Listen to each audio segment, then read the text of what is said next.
Pakistan international airlines के एक एहलकार ने इंकशाफ किया है कि अमरीकी सदर डोनाल्ड ट्रंप अब भी PAA की मुल्कियत होटल रूज़वेल्ट खरीदने में दिलचस्पी रखते हैं। कौमी असम्बली की कायमा कमेटी बराए निजकारी का अजलास हुआ, जिसमें कहा गया कि इस होटल ने गुज़श्ता साल $15 लाख का नुकसान किया। वज़ीर निजकारी मोहम्मद मियां सुमरो ने कहा कि होटल की निजकारी पर फाइनेंशियल एडवाइजर मशवरा देगा। होटल बेचने का इरादा नहीं, लीज या किसी को शरीक करने का इरादा है। कबीना की निजकारी कमेटी ने फैसला किया है कि न्यूयॉर्क में PAA की मुल्कियत रूज़वेल्ट होटल की निजकारी नहीं की जाएगी। हुकूमत होटल को नए सिरे से तमीर करके ज्वाइंट वेंचर पर चलाएगी। याद रहे कि एयरलाइन की साख पर सवालात उठने लगे हैं। हवाबाजी के वजीर गुलाम सरवर ने 24 जून को असम्बली में खड़े होकर कहा कि 262 पायलट्स के लाइसेंस जाली हैं, जिसके नतीजे में यूरोपियन यूनियन, अमेरिका और बरतानिया की तरफ से फजाई लॉकडाउन का ऐलान कर दिया। इंटरनेशनल एयरलाइंस ने पाकिस्तान पायलट्स को ग्राउंड कर दिया, उनके लाइसेंसेस की तस्दीक का अमल शुरू हो गया। इससे पहले भी कियासाइयां हो रही थी कि PAA पर हमला किया जा रहा है। आज रूज़वेल्ट होटल के हवाले से जो बयान सामने आया है, इससे इस ख्याल को मजीद तकवीत मिली है। अस्सलाम वालेकुम नाजरीन, इन्हीं अहम सवालों के साथ हमने दावत दी है सैयद अमीनुल हक साहब को। आपका ताल्लुक MQM पाकिस्तान से है और आप वफाकी वजीर बराए इंफॉर्मेशन टेक्नोलॉजी और टेलीकॉम है। बहुत बहुत शुक्रिया हमें ज्वाइन करने का। हमें सेनेटर मुस्तफ़ा नवाज़ खोखर साहब ने भी ज्वाइन किया, जिनका ताल्लुक पाकिस्तान पीपल्स पार्टी से है और वो सेनेट कमेटी बराए इंसानी हकूक़ के चेयरपर्सन हैं। ताहिर इमरान मियाँ सहाफ़ी हैं, हमें ज्वाइन कर रहे हैं और BBC से वाबस्ता रहे हैं और एविएशन के मामलात के ऊपर इन्होंने बहुत सारी स्टोरीज़ की हैं। बल्कि 2 हफ्ते पहले इन्होंने इसी प्रोग्राम के ऊपर ये आके कहा था कि PIA को शायद बेचने का एक इरादा एक टीम रखती है और उन्होंने ये भी कहा था कि सदर ट्रंप के जो भतीजे हैं जैरेड कुशनर, शायद वो इसके अंदर इंटरेस्टेड हैं। इसी के बारे में इनसे पूछेंगे और कुछ ही देर में हमें ज्वाइन करेंगे सेनेटर जावेद अब्बासी साहब। उनका ताल्लुक पाकिस्तान मुस्लिम लीग नून से है, सेनेट की कमेटी बराए लॉ एंड जस्टिस के चेयरपर्सन हैं।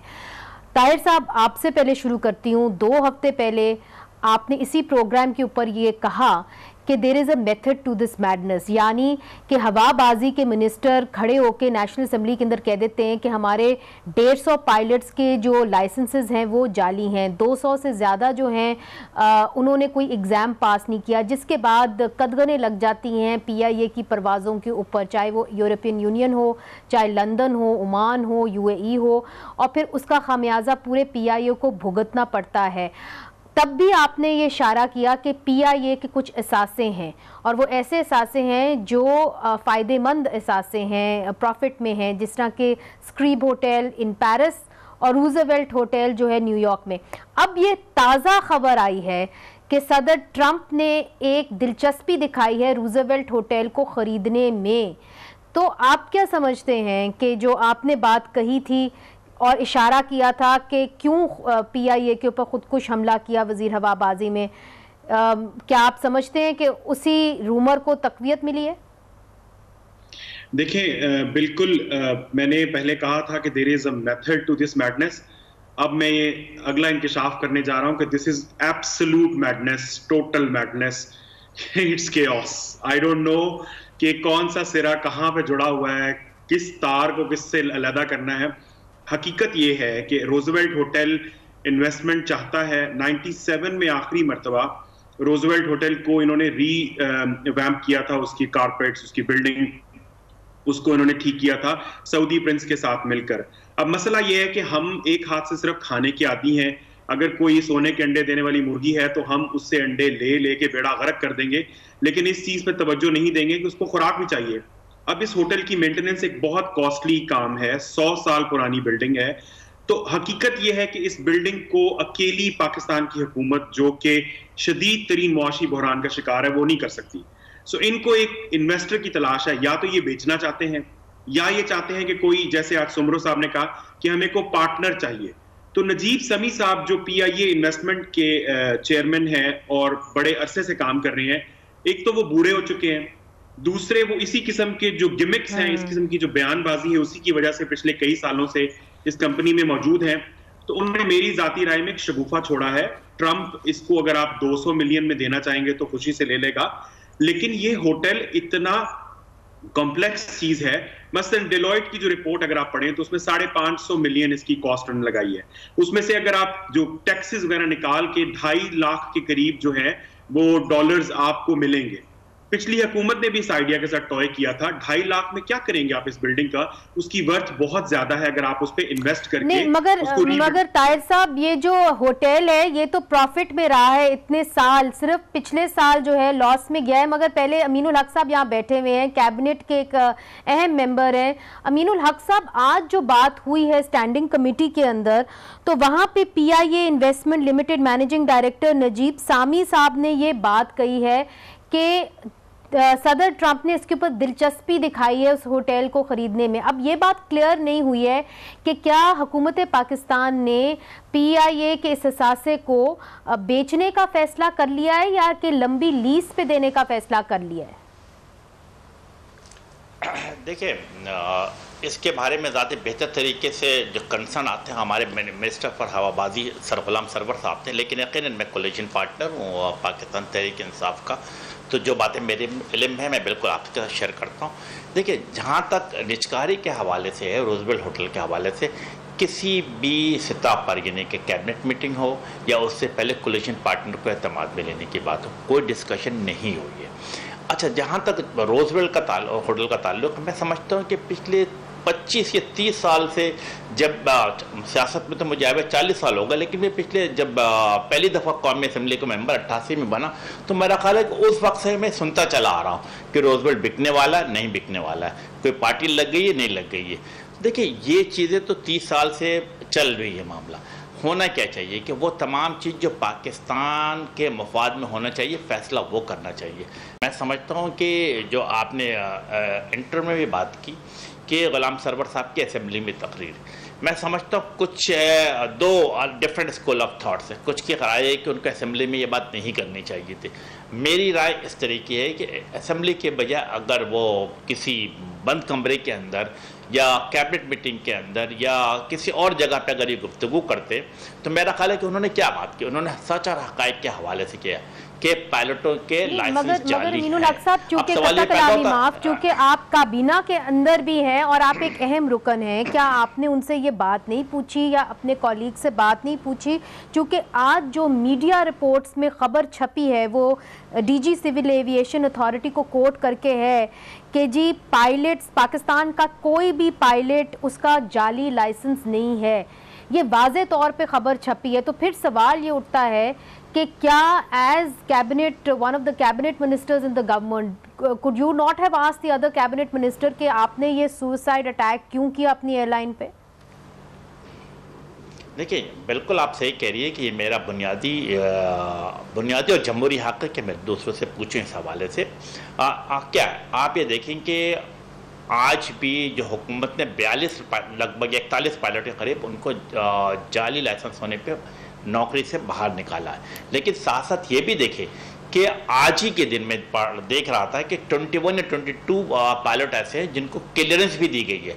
गालिबन सलाम एयरलाइन के कुछ लोग थे और कुछ लोग मेरा ख्याल है किसी और एयरलाइन के थे। तो ये अगर किसी जगह पर गलत काम हुआ फिर हमें सोचना पड़ेगा ना मनीजा, हमें देखना ही पड़ेगा ना कि नकल किसके ज़माने में हुई, लाइसेंस कौन से हुकूमत के दरमियान इशू किया गया।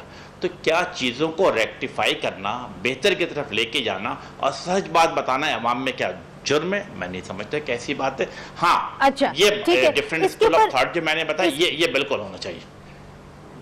अच्छा, ऑपोजिशन की भी इसके ऊपर राय ले लेते हैं। जावेद अब्बासी साहब भी बैठे हुए हैं, मुस्तफ़ा साहब भी बैठे हुए हैं, दोनों सेनेटर्स हैं। मुस्तफ़ा साहब, आपकी जानिब आऊँगी।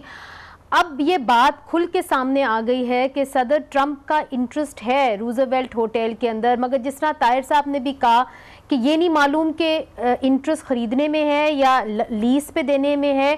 अगर लीज़ पे देता है, पाकिस्तान की हुकूमत देती है, या उनको ख़रीदने देती है, तो ऑपोजिशन का इसके ऊपर क्या राय होगी?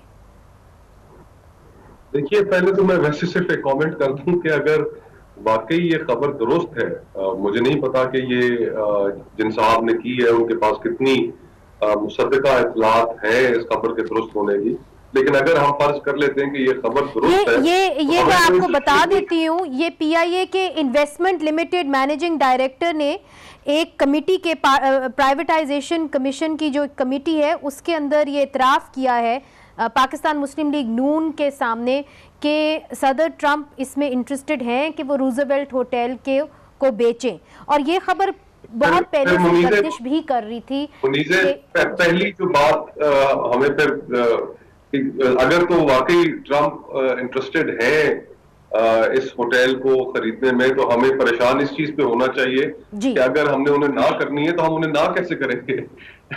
गुजारिश ये है कि PIA के जो प्रॉब्लम्स है, किसी भी असासे को बेच देना, वो तो एक बहुत आसान सी बात है।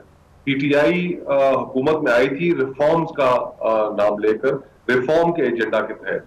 ये जब अवाम में जा रहे थे, जलसे जुलूस कर रहे थे, तो इन्होंने अवाम के सामने एक बात रखी कि हम आपकी हुकूमत में आएंगे तो हुकूमत में आने के बाद हम हर उस इदारे को रिफॉर्म करेंगे जो इदारा ठीक नहीं चल पा रहा।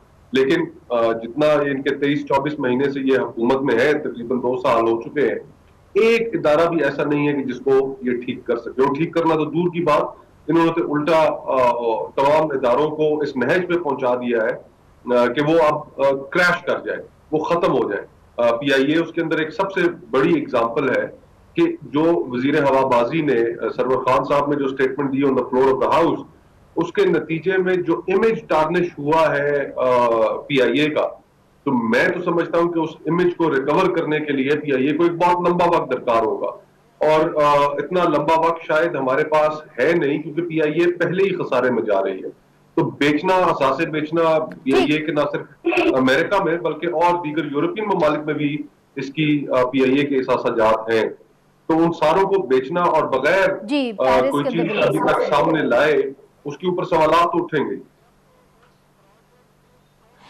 सेनेटर जावेद अब्बासी साहब, ये जो खबर आई है ख्वाजा आसिफ साहब के सामने जाके, जो ये डायरेक्टर नजीब समी साहब हैं, उन्होंने इतराफ़ किया है और उन्होंने कहा है कि सदर ट्रंप जो है रूज़वेल्ट होटल के अंदर इंटरेस्टेड हैं, उनको ख़रीदना चाहते हैं। मुस्तफ़ा नवाज साहब कहते हैं अब सदर ट्रंप को ना कैसे करेंगे, मगर इसके अंदर तो कॉन्फ्लिक्ट ऑफ इंटरेस्ट भी है। आप तो अच्छी तरीके से लॉ को समझते हैं कि सदर ट्रंप क्या एक ऐसे असासे को ख़रीद सकते हैं, एक ऐसे मुल्क के नेशनल एसेट को जहां अब समझा जाता है कि उनका दबाव है या उनका एक इन्फ्लुएंस है उस मुल्क के ऊपर, ख़ास तौर पे वॉर अगेंस्ट टेरर के ज़ुमरे में। बिस्मिल्लाहिर्रहमानिर्रहीम, बहुत शुक्रिया। ये खबर आज काफ़ी देर से गर्दिश ज़रूर कर रही है, लेकिन ये आप जवाब इमरान खान साहब दे सकते हैं। पहले इमरान खान साहब के क्या ट्रंप एडमिनिस्ट्रेशन ने उनसे किसी तरह से रब्ता किया था, या उन्होंने कोई ख्वाहिश का इजहार किया था, या मिनिस्टर जो हैं इस वक्त जो है एविएशन की, वो ये जवाब भी सही तौर पर दे सकते हैं कि वाकई वो इस होटल को जो है उसके लिए एक्शन करने के लिए तैयार हैं या करने जा रहे हैं, या कोई बात आपस में इनकी हो रही है। अगर आज ये बात इंकशाफ हुआ है तो इसमें कोई ना कुछ सदाकत जरूर होगी, लेकिन इसकी इंक्वायरी होना अभी बाकी है। जो असल बात है, ये जो बहुत बड़ा जुल्म और ज्यादती की, इसकी इंक्वायरी कौन करेगा? क्योंकि सेनेटर साहब, मैं कता कलामी माफ इतना आपको बता दूं कि वजीर हवाबाजी गुलाम सरवर को हम बहुत देर से इनवाइट कर रहे हैं कि आप आए, प्रोग्राम के अंदर शिरकत करें, मगर वो आए नहीं, बात नहीं करने को तैयार, मीडिया से बात करने को नहीं तैयार। तो फिर इंक्वायरी कैसे होगी? मीडिया अगर सवाल भी करता है तो उसका जवाब नहीं मिलता। ये बिल्कुल आपने ठीक कहा, वो काफी अच्छे से अवॉइड कर रहे हैं, लेकिन मैं इंशाल्लाह कल का दिन नहीं और परसों में सेनेट ऑफ पाकिस्तान में हम ये मामला उठाएंगे, हम पूछेंगे, हम कहेंगे कि हमें जवाब दे दे, और उस वक्त तक कोशिश करेंगे कि नहीं उठे जब तक वो आकर कोई मिनिस्टर एविएशन जो खुद है वो आकर जवाब दें और हमें हकीकत बताएं कि क्या इस मुल्क के अदारों के साथ ये खेल रहे हैं। इन्होंने PIA, मोहिन मुमकिन है कि इस अदारे के PIA के पायलट्स की कोई लाइसेंसरी रेगुलेटरीज हो, उनकी क्वालिफिकेशन में कोई ऐसे मसाइल हो, लेकिन जिस तरह इन्होंने नेशनल असेंबली में तकरीर करके PIA का बेड़ा गर्क कर दिया है, वो पायलट आज दुनिया में तमाशा बने हुए हैं। हमारी एयरलाइन पर दुनिया में पाबंदी लगा दी गई है। आज सारी दुनिया सोच रही है कि ये ऐसा मुल्क है जिसकी एयरलाइन है, जिसके पायलट जो हैं उनके पास जाली लाइसेंस है, जिनकी क्वालिफिकेशन पूरी नहीं है, जिनके पास लाइसेंस नहीं है। और आपने देखा होगा कि मेरा ख्याल दुनिया की किसी एयरलाइन को इस तरह मुल्कों ने रोका नहीं है, पाबंदी नहीं लगाई है कि आप हमारे मुल्क में लैंड नहीं कर सकते। तो ये तो पायलट का मतलब नहीं है, ये तो एक साजिश के तहत इन्होंने इस एयरलाइन को तबाह कर दिया है, इसको बर्बाद कर दिया है। अगर पुरानी हुकूमतों को ये ताने देते थे, मगर सेनेटर साहब, कतर कलामी माफ, आप साजिश की बात कर रहे हैं, सेनेटर साहब, आप साजिश की बात करें, मगर ताहिर साहब हमारे साथ मौजूद हैं। ताहिर साहब इस इशू के पर रिपोर्टिंग करते रहे हैं। ताहिर साहब देखिए, लॉसेस में तो थी PIA, there is no doubt about it, और फिर इतना बड़ा एक्सीडेंट हुआ जिसकी वो पस मंजर था, फिर उसके बाद एक इन्वेस्टिगेशन हुई। तो एक तरीके से अमीनुल हक साहब जो बात करें वो तो ठीक करें ना, कि किसी तरह तो इसको ठीक करना होगा, चाहे जैसे कैसे भी करें। और हुकूमत एक तरीके से गुडविल था हुकूमत का कि जी जो भी आप इंक्वायरी करते हैं वो आप मंजर आम पे लाएं। ठीक करने के बजाय उन्होंने तबाह कर दी। देखिए मुनीज़े, इस सारे मामले को समझने की जो जरूरत है ये है कि हम किसी बनाना रिपब्लिक में नहीं रहते। इस मुल्क में एक आईन है, इस मुल्क में एक कानून है, वो कानून सिविल एविएशन के अपने रूल्स एंड रेगुलेशंस हैं। अगर किसी के पायलट के लाइसेंस के अंदर इश्यूज हैं तो उसके बारे में एक प्रोसीजर है कि आप उसको शो कॉज नोटिस जारी करते हैं, उससे जवाब तलबी करते हैं। आपने ना किसी से बात की, ना किसी को आपने सवाल किया, आपने पहले पायलट्स को मुजरिम बनाया। पहली तकरीर में गुलाम सरवर खान कहते हैं कि जी जाली और डमी पायलट्स ने जाली लाइसेंस है और डमी कैंडिडेट्स ने दिए हैं। 2 दिन के बाद कहते हैं जी मशतबा और मशकूक तरीके से लाइसेंसेस हासिल किए गए हैं। और चंद दिन पहले सुप्रीम कोर्ट में इन्होंने जमा करवाया जवाब, और उसमें कहते हैं कि जी गैर महफूज तरीके से, गैर कानूनी तरीके से आईटी निजाम में दखल अंदाजी की गई है। यानी ये बैक ट्रैक करते करते इस बात से बिल्कुल मुकर गए और ओमान की हुकूमत को लिख रहे हैं कि जी ये सारे लाइसेंस दुरुस्त हैं। तो मेरा पॉइंट ये है कि अगर किसी पायलट, देखें अगर एक शख्स मुजरिम है लेट से, लेकिन आप उसके ऊपर जुर्म तो साबित करें ना। आप पहले ये तो देखें कि वो शख्स जो है उसने किया क्या है, उसका जो प्रॉब्लम है, उसके जो इश्यूज हैं उसको बताए जाए कि जी हमें लगता है आपने फलाने पर्चे में नकल की है, आपने फलानी जगह पे गड़बड़ की है, हमें जवाब दें आप फलाने दिन कहां पे थी, इस टाइम पे आपने टेस्ट दिया है तो इस टाइम पे आपकी फ्लाइट थी, आप किस तरह ये दोनों काम कर सकते हैं। आपने पूछा भी नहीं। अच्छा, फिर मजे की बात है शो कॉज नोटिस भी नहीं जारी किए इन्होंने पायलट्स को सस्पेंड किया है। उस सस्पेंशन के अंदर ये बात आपकी दुरुस्त है जी जी। तो ये जो चीज है अमीनुल हक साहब, जिस तरह के आप तरीके से हल करने की जरूरत है जी, ताहिर साहब जिस तरह पिन पॉइंट कर रहे हैं कि जी ये चीजें हल करने की जरूरत है, मगर अब ये सारी चीजें हो गई हैं। आप चूंकि उनके एक इत्तेहादी हैं, अहम इत्तेहादी हैं, आपके पास एक आईटी मिनिस्ट्री है, कैबिनेट की सारी मीटिंग्स में, सारी तो नहीं मैं कह सकती, कुछ मीटिंग्स में आप जाते हैं। मुझे ये बताइए कि अब आपकी क्या तवक्कुआत हैं, आपकी पार्टी की क्या तवक्कुआत हैं? ये एक बहुत बड़ा बहरान पैदा हो गया है कौमी एयरलाइंस के लिए। देखिए, एक तो कोविड-19 पैंडेमिक, इस हवाले से पहले मेरा ख्याल है कि तमाम दुनिया की एयरलाइन बहरान का शिकार है। और ऊपर से अनफॉर्चुनेटली कराची में जो फदाई हादसा हुआ और उसकी इंक्वायरी रिपोर्ट के बाद जो एक पेंडोरा बॉक्स खुला है, यकीनन इससे एयरलाइन को नुकसान पहुंचा, बिलखसूस पीआईए को बहुत ज़बरदस्त नुकसान पहुंचा है। लेकिन मुनीज़ हमें देखना पड़ेगा ना। मैंने आपको मिसाल दी, 1988 से मैं असेंबली का मेंबर चला रहा हूँ, तो आप मैंने क्या, और तमाम दोनों सियासी पार्टियाँ, शायद मेरी पाकिस्तान मुस्लिम लीग नून हो या पाकिस्तान पीपल्स पार्टी हो, इन्होंने भी 2-2, 3-3 बारियाँ लगाई हैं। क्या इनके दौर में पीआईए खसारे में नहीं थी? यस, आंसर इज कि यस, खसारे में थी। क्या इन्होंने उसको रिव्यू कराने की कोशिश की? मेरा ख्याल रिजल्ट 0 मल्टीप्लाई बाय 0। उसके बाद तीसरी चीज़ हम देखते हैं कि पीआईए हो तो बड़े पैमाने पे कौन से लोग अपॉइंटमेंट कराने में पेश रहे।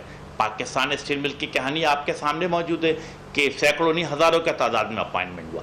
तो हमें यकीनन मैं समझता हूँ कि लीड लेनी चाहिए गवर्नमेंट को, और सिस्टम को बेहतर करते हुए, यानी कि अगर कोई लोग गलत तरीके से अपने लाइसेंस लिए हैं, जिस तरह मैंने आपको कहा कि 42 लोगों को मेरा ख्याल नौकरी से निकाला गया, बिल्कुल सही फैसला किया गया।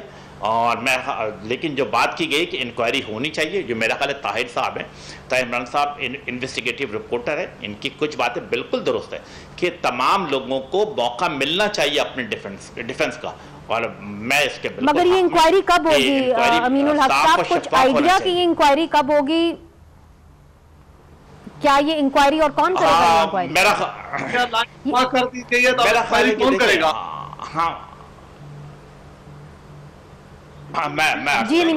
मैंने किसी के दरम्यान में गुफ्तगू नहीं की है, तो मैं समझता हूँ कि मेरे इस हक को भी महफूज रखा जाए कि मेरा ख्याल है कि इस पर कमेटी, पार्लिमानी कमेटी बन जाए। मेरा ख्याल इससे जो कौमी असम्बली की हो या सेनेट की हो, मुश्तरका कमेटी हो, मेरा ख्याल उस पर सबको एतबार होगा, उस पर एतबार होगा, वो प्रोब करे, इन्वेस्टिगेट करे और आज़ादाना, मुनसिफाना, शफाफ तरीके से अपने रिजल्ट पेश करे।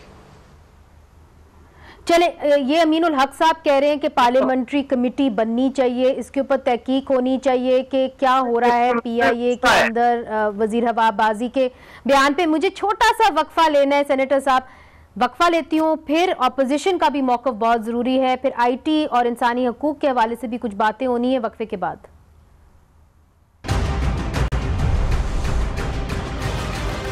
वेलकम बैक नाजरीन। आज की ताज़ा खबर ये है कि सदर ट्रंप ने रूज़वेल्ट होटल के ख़रीदने में एक दिलचस्पी जाहिर की है और ये इंकशाफ किया गया है पार्लियामानी कमेटी के अंदर। और रूज़वेल्ट होटल जो है वो पाकिस्तान इंटरनेशनल एयरलाइंस का एक असासा है। मुस्तफ़ा नवाज़ खोखर साहब, अमीनुल हक साहब ने ब्रेक से पहले कहा कि जी एक पार्लियामानी कमेटी बननी चाहिए, इंक्वायरी होनी चाहिए। आपको क्या लगता है कि इंक्वायरी होनी चाहिए और क्या उसके लिए एक पार्लियामानी कमेटी ज़रूरी है, या आप समझते हैं किसी और तरीके से इस मसले का हल निकल सकता है? देखिए, अमीन साहब सीनियर हैं हमारे, एक सीनियर सियासतदान है, बिलाशुबा वसी पार्लियामानी तजुर्बा भी है उनका। उन्होंने राय दुरुस्त दी है और तहकीकात तो होनी चाहिए, लेकिन हम किस किस चीज की तहकीकात का मुतालबा करते रहेंगे और तहकीकात फिर होंगी और फिर कभी हमारे सामने नहीं लाई जाएंगी। हमारे सामने बहुत सी ऐसी एग्जांपल्स मौजूद हैं कि जिनमें तहकीकात का प्रेशर बनाया गया, प्रेशर बना, तहकीकात हुई आज तक और फिर उनमें नताइज भी नहीं निकल सके। इस तरह सहीवाल पंजाब में एक बहुत बड़ा इंसिडेंट हुआ, वो आपके सामने मौजूद है। रेलवे के रोज रेलवे के हादसा होते रहते हैं। हर हादसे के बाद ये बात होती है कि तहकीकाती कमेटी बनेगी, तहकीक होगी, लेकिन हमें कभी नहीं पता चलता कि कौन लोग थे जो मौजूदा इल्जाम ठहराए गए और कौन लोग थे जो उसमें बचे या बचाए गए। मुस्तफ़ा साहब जो बात कर रहे हैं वो बड़े क्लियर हैं। पाकिस्तान पीपल्स पार्टी का क्लियर मौक़िफ़ इसके ऊपर आ गया है कि जी वज़ीर हवाबाजी को इस्तीफ़ा दे देना चाहिए। अमीनुल हक साहब कहते हैं अभी इस्तीफ़ा नहीं, पार्लियामानी कमेटी बननी चाहिए, इन्वेस्टिगेशन होनी चाहिए, चाहे सेनेट से हो चाहे नेशनल असम्बली से हो। आप क्या कहेंगे? देखिए, तो आपने कहा कि जो पायलट के साथ जाती हुई है, मैं पायलट के साथ तो जाती हुई है और मैं ना पायलट को डिफेंड करना चाह रहा हूँ। अगर मैं तो पहले दिन से कह रहा था कि अगर उनके कोई जाली लाइसेंस है, अगर उनकी एजुकेशन पूरी नहीं है तो इनके पास तरीकाकार मौजूद थे। ये कैबिनेट की मीटिंग में अकेले में उन्हें नोटिस दे के उन्हें जिन जॉब से निकाल सकते थे। ये कई तरीके थे, उनको डिसमिस कर सकते थे, उनको कर सकते थे। इनके पास ऐसे बहुत सारे मैकेनिज्म मौजूद थे। ये जो हवाबाजी के वजीर ने जो कुछ किया है, इससे पाकिस्तान की तौहीन हुई है। ये पाकिस्तान जो स्टेट है इसका सारी दुनिया में तमाशा लगाया गया। मुझे इसका बहुत बड़ा दुख है कि हमारा मुल्क के बारे में लोग क्या कहेंगे कि वो एक ऐसा मुल्क जो न्यूक्लियर स्टेट है, उसकी जो एयरलाइन है, उसके पायलट जो है उनके पास लाइसेंस ही नहीं था। हल क्या है फिर? अब हल यही है कि इसकी आप लॉ मेकर भी हल दें चाहिए। दोनों ऐवानों पर मुश्तमिल जो है, और हमने ये डिमांड की है, लेकिन हुकूमत ये मानने के लिए तैयार ही नहीं है। क्या वजीर आजम साहब ये मानने के लिए तैयार है कि हवाबाजी के वजीर ने गलती की है? या आज कैबिनेट की जब तक आज तक मीटिंग हुई है, किसी कैबिनेट के वजीर में ये जरूरत थी कि वो वहां एविएशन के मिनिस्टर को कहता कि आप या रिजाइन करें या आपने गलत बात की और आपकी इंक्वायरी होनी चाहिए? अमीनुल हक साहब, इस पे कोई बात हुई कि जो वजीर हवाबाजी हैं उन्होंने आखिरकार आके नेशनल असम्बली में इतनी बड़ी स्टेटमेंट कैसे दी? क्या काबीना ने उनसे ये सवाल किया? मैं समझता हूँ कि सच बात को, हकायक बात करने में किसी को शर्मिंदगी नहीं होनी चाहिए। उन्होंने जो बात की है वो प्रूव भी हो रहा है। जैसे जिस तरीके से 42 लोगों को टर्मिनेट किया गया वो प्रूव हो चुका है। तो वो लोग अगर जहाज उड़ा रहे थे तो मेरी और आपके लोग जानों को खतरा था। इसके अलावा इन्वेस्टिगेशन चल रही है, अगर और भी लोग हैं तो यकीनन होगा। Fair and lovely crystal bright beauty cream. आपकी मिनिस्ट्री से रिलेटेड मैं एक सवाल करूंगी, चूंकि IT मिनिस्ट्री से रिलेटेड है और चूंकि आप लोग कहते हैं कि जी यूथ की पार्टी है, कम से कम आपके कोलिशन पार्टनर्स ये कहते रहे कि जी हम यंग लोगों की पार्टीज हैं। तो अब जब से कोविड-19 ये आया है और आप भी इसके शिकार हुए, शुक्र है आप सेहतियाब हो गए हैं, बहुत सारे ऐसे स्टूडेंट्स हैं जिनकी यूनिवर्सिटीज़ बंद हैं। वो गिलगित बल्तिस्तान में रहते हैं, बलूचिस्तान में रहते हैं, साबिक फाटा में रहते हैं।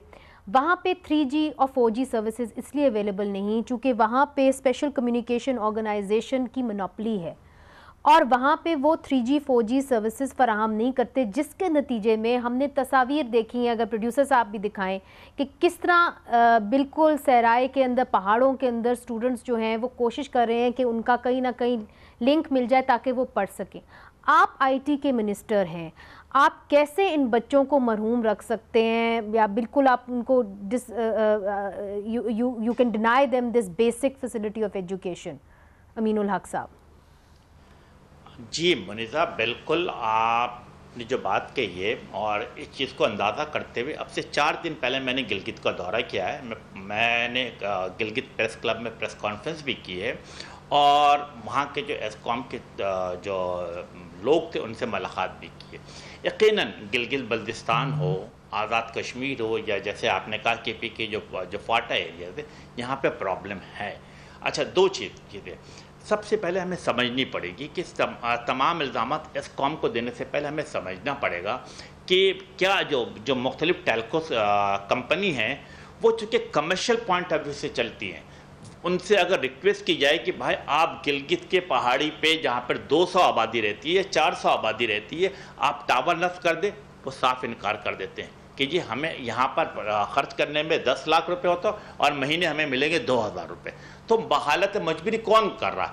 एस्कॉम वहाँ पे करती है और एस्कॉम के मैं समझता हूँ कि पिछले 10 साल में बल्कि 15 साल में उनके 73 जवान ने जहाँ में शहादत भी नोश की है, तो वो भी खराज अक़ीदत के मुस्तहिक़ है।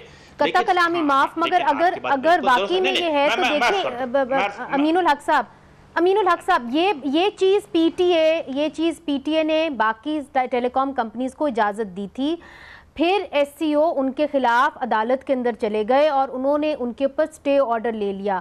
अगर इतनी ही वो लॉस में जा रहे होते तो बाकी टेलीकॉम कंपनीज इतनी बड़ी मार्केट गिलगित बल्तिस्तान, आज़ाद जम्मू कश्मीर, साबिक फाटा में आने की कोशिश ही क्यों करते? मैं अर्ज़ कर रहा हूँ, देखें मेरे लिए गिलगित बल्तिस्तान का नौजवान हो, स्टूडेंट हो, बुजुर्ग हो, ख़वातीन या आज़ाद कश्मीर के हो या अपना KPK के हो, ये सब मेरे अपने बच्चे हैं। उनकी बेहतरी के लिए हर फोरम पे हर जगह पे बात करता रहूँगा। मैंने क्या हदायत दी पहली एस्कॉम के वहाँ पे जो नुमाइंदे थे कि आप अपने ताल्लुकात मुंतखब नुमाइंदों और लोकल कौंसलर के साथ बढ़ाएं और उनके जो भी मसाइल हैं उस मसाइल को बेहतर करने की कोशिश करें। PK में या आज़ाद कश्मीर में या साउथ पंजाब में या अंदरून सिंध हो, इन तमाम जगहों पर हमारी ख्वाहिश ये है कि USF के ज़रिए पे जहाँ जहाँ पे मुमकिन है यूनिवर्सल सर्विस फंड, इसके ज़रिए हमारी ख्वाहिश हो रही है। और आज अगर आप इंटरनेट आप अगर ट्विटर पर हैं या फेसबुक पर आज की खबर देखेंगे तो आज के दिन मुजफ्फरगढ़ और जिसे कहते हैं गालिबन दूसरा इलाका था राजनपुर, यहाँ पे 65 करोड़ रुपए का टेंडर अलॉट किया है। किसके लिए? ताकि उन अंडर सर्व एरिया है वहाँ के 20 lakh we get your point sir, 3G और 4G we get your point Aminul Haq साहब।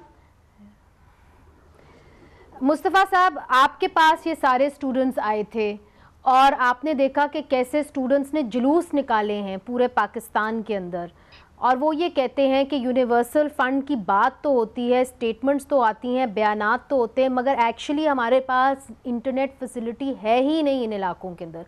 तो हम स्कूल कैसे जाएं, हम यूनिवर्सिटी कैसे पढ़ें? इतनी बड़ी पॉपुलेशन यूनिवर्सिटी एजुकेशन से महरूम हो जाएगी। आप क्या कहेंगे? देखिए, आपने दुरुस्त कहा और मैं समझता हूँ मुनीज़ा कि जितना मैंने इस स्टूडेंट्स के मामले को और उनसे उनकी जो तालीम की फराहमी का जो मसला इन दिनों पोस्ट कोविड की सूरत हाल के अंदर हुआ, उसको जितना करीब से देखा है, मैं इस नतीजे पर पहुंचा हूं कि एक तो उन स्टूडेंट्स के तमाम मुतालबात जायज़ हैं, उनका कोई एक ऐसा मुतालबा भी नहीं है कि जो एक अनरीजनेबल मुतालबा हो।